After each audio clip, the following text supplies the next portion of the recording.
મારા મિત્ર જણાવે.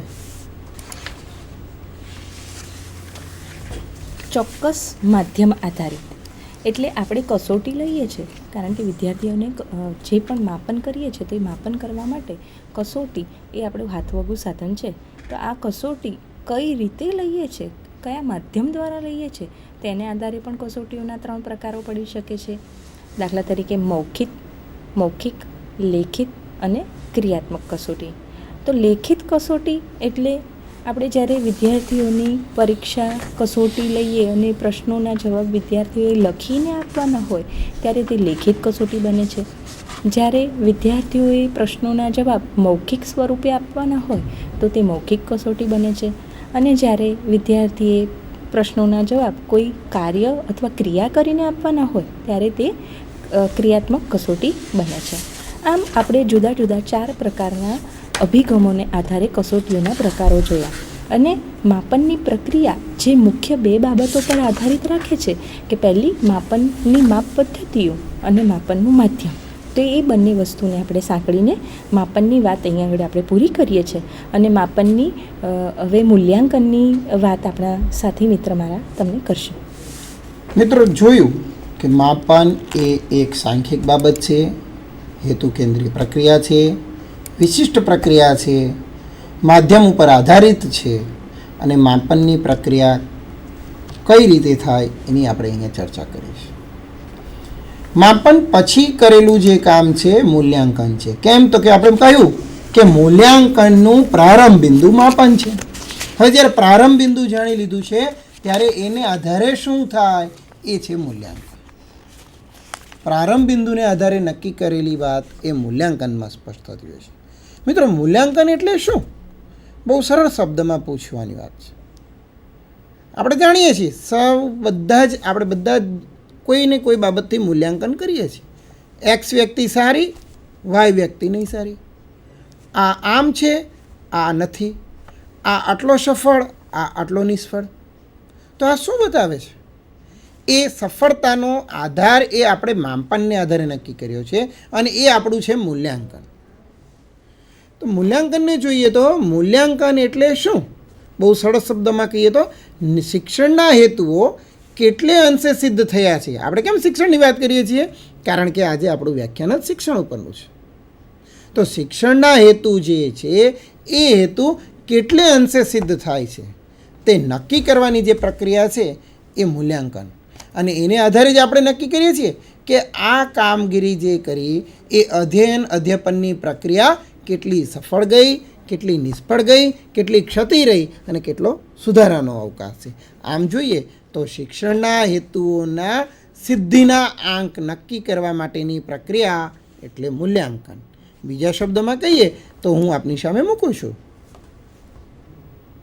કે અહીંયા તમને જોવા મળે છે કે વર્ગખંડ દર્શાવેલો છે અને એક શિક્ષિકા એમના વિદ્યાર્થીઓને કોઈ પ્રશ્ન પૂછે છે. વિદ્યાર્થીઓ આંગળી ઊંચી કરીને તેના જવાબો આપે છે, આપણે જોઈ શકીએ છીએ.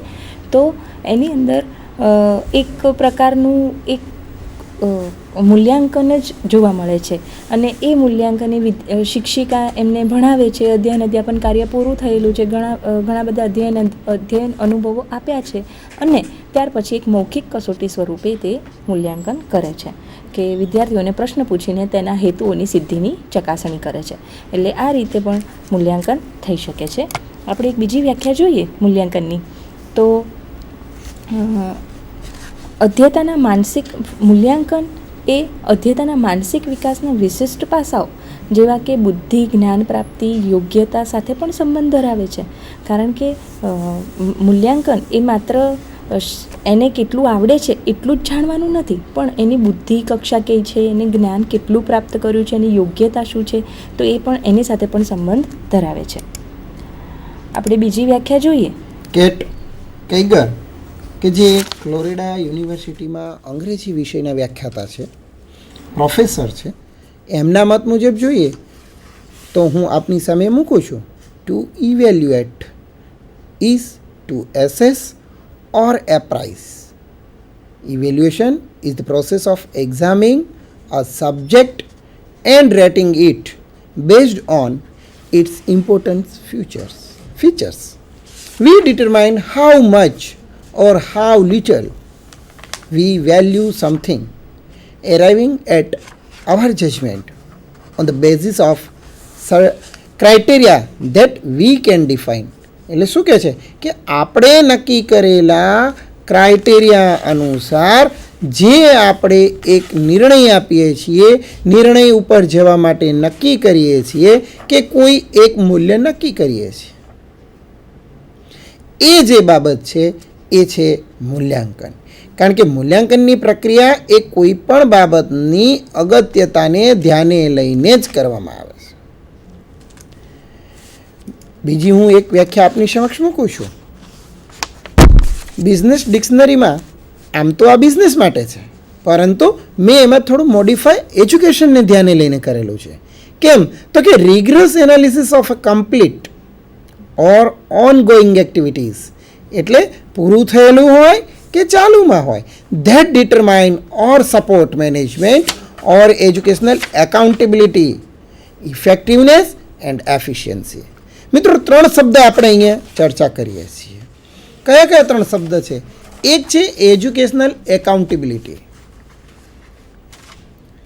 શિક્ષણ કેટલું વ્યાજબી છે તે. 2, એની અસરકારકતા કેટલી છે તે. અને 3, એ કેટલું અસરકારક પુરવાર થાય છે તે. આ 3 બાબતનું જે આપણે સંયોજન છે એને પણ મૂલ્યાંકનમાં જ સાંકળી લેવું પડે. આમ જોઈએ તો મૂલ્યાંકન એટલે બીજું કંઈ નહીં પણ શૈક્ષણિક જવાબદારીઓ, અસરકારકતા અને એના માટેની તત્પરતા, એ ત્રણેયનો સંયુક્ત સમન્વય છે એવું પણ કહી શકાય. આગળ વાત કરીએ તો મૂલ્યાંકનને 2 બાબતોથી વિભાજિત કરવામાં આવે છે, જે આપને બેન કહેશે. Education of completed activities is called ex post evaluation or summative evaluation. એટલે જ્યારે કમ્પ્લીટેડ કોઈ એક્ટિવિટીઝ થઈ ગઈ હોય, કોઈ પ્રક્રિયા સંપૂર્ણ થઈ ગઈ હોય અને પછી આપણે તેનું ઇવેલ્યુએશન કરીએ, મૂલ્યાંકન કરીએ, તો તે થાય છે સર્વગ્રાહી મૂલ્યાંકન, એટલે કે સંપૂર્ણ મૂલ્યાંકન. છેલ્લે આખા વર્ષની અંતે જે મૂલ્યાંકન કરીએ છીએ તે. અને બીજો છે કે evaluation of current or ongoing activities is called in term evaluation. એટલે કે આપણે જ્યારે વર્ષ દરમિયાન આપણે જે જુદી જુદી એક્ટિવિટીઝ કરાવીએ છીએ, ઓન ગોઈંગ હોય એટલે કે ચાલુ પ્રવૃત્તિઓ હોય, અને એ વખતે આપણે જો કોઈ મૂલ્યાંકન કરતા હોઈએ તો તેને સતત મૂલ્યાંકન કહી શકાય. આપણે મૂલ્યાંકનની બીજી પણ થોડીક વ્યાખ્યા જોઈએ તો શૈક્ષણિક ધ્યેયો એ વિદ્યાર્થી પક્ષે કેટલે અંશે સિદ્ધ થયા તે જાણવાની પદ્ધતિસરની પ્રક્રિયાને મૂલ્યાંકન તરીકે ઓળખાવી શકાય. બ્રુનલેન્ડના મત મુજબ જોઈએ તો evaluation may be defined as a systematic process of determining the extent to which educational objectives are achieved by pupils. સમજવાનો પ્રયત્ન કરીએ તો વિદ્યાર્થીને જે હેતુઓ સિદ્ધ કરવાના છે એ હેતુઓ વિદ્યાર્થી દ્વારા કેટલા સિદ્ધ થયા છે એ જાણવા માટે અને ત્યાં સુધી પહોંચવા માટેની જે આપણી પ્રક્રિયા છે એ છે મૂલ્યાંકન. ગુજરાતીમાં એક વ્યાખ્યા આપની સામે ફરી મૂકીએ છીએ. વિદ્યાર્થી, શિક્ષક અને શિક્ષણની યોગ્યતા ચકાસવાનું કાર્ય કરતી પ્રક્રિયાને મૂલ્યાંકન કહી શકાય. એટલે એજ્યુકેશન એ સહિયારી પ્રક્રિયા છે કે જ્યારે અધ્યયન અધ્યાપન પ્રક્રિયા થાય છે ત્યારે વિદ્યાર્થી હોય છે, શિક્ષક હોય છે અને શિક્ષણની યોગ્યતા એટલે કે શૈક્ષણિક સાધનો હોય છે, શિક્ષણની પદ્ધતિઓ હોય છે, એ દરેકને ચકાસવાનું કાર્ય કરતી પ્રક્રિયાને મૂલ્યાંકન કહી શકીએ છીએ. અંગ્રેજીમાં રજૂઆત કરું તો રેમર્સ એમ કહે છે કે the task of determining the rightness of pupils, teacher and education is the process of evaluation. એટલે અગાઉ આપણે જે બેને રજૂ કરી તે જ વ્યાખ્યાનું અંગ્રેજીકરણ તમારી સામે મૂકું છું. હવે આ મૂલ્યાંકન કઈ રીતે થાય અને મૂલ્યાંકન શું છે એના માટે થોડીક બ્રીફ માહિતી મેળવીએ.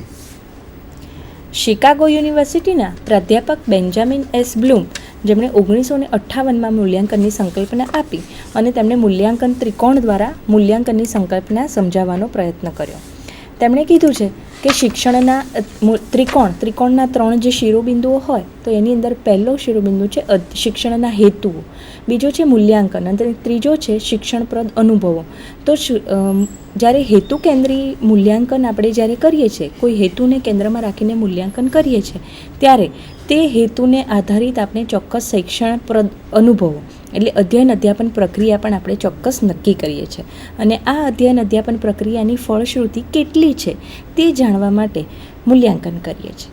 જો મૂલ્યાંકન દ્વારા આપણે જાણીએ કે આપણા હેતુઓ સિદ્ધ થયા નથી, તો પછી આપણે ફરીથી બીજા શૈક્ષણિકપ્રદ અનુભવો આપણે વિચારીએ છીએ અને ફરીથી આપણે શિક્ષણ કાર્ય કરીએ છીએ અને પછી ફરીથી પાછું હેતુ કેન્દ્રી મૂલ્યાંકન કરીએ છીએ.